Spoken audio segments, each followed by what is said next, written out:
I'm a convicted felon. Back in April 1981, I made a mistake in trusting an acquaintance.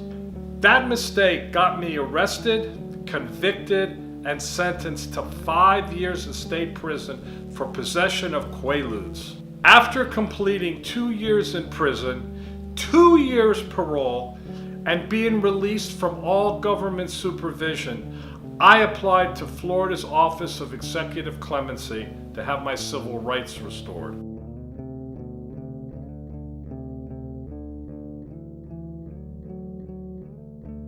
In 1988, I had all my civil rights restored, including the right to vote, travel abroad, perform jury duty, hold public office, and be employed in certain government organizations.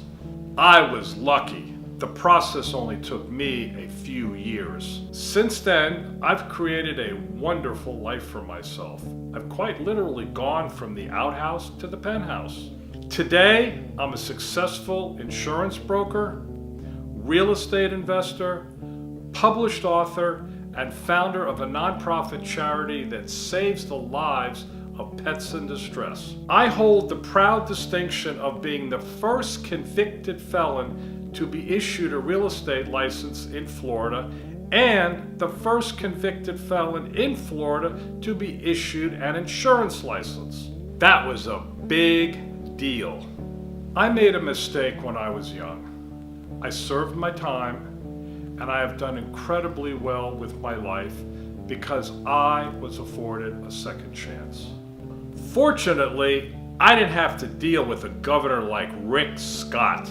He's a man with absolute dictatorial power who routinely denies people their right to vote after they've paid their debt back to society. Scott doesn't care if people turn their lives around.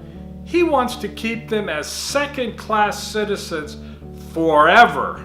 25% of Florida's black population is currently unable to vote due to prior felony convictions. And right now, there's more than 1.8 million people with felony convictions who have been permanently disenfranchised and cannot vote.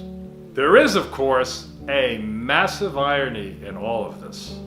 In 1997, Scott's healthcare company was charged by the federal government with the largest Medicare fraud in history.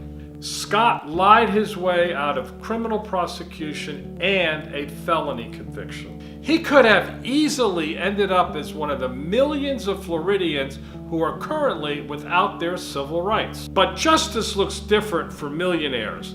Luckily, on November 6th, as Florida voters, we have the chance to change that. We can take this issue out of the hands of politicians and give our fellow citizens their right to vote.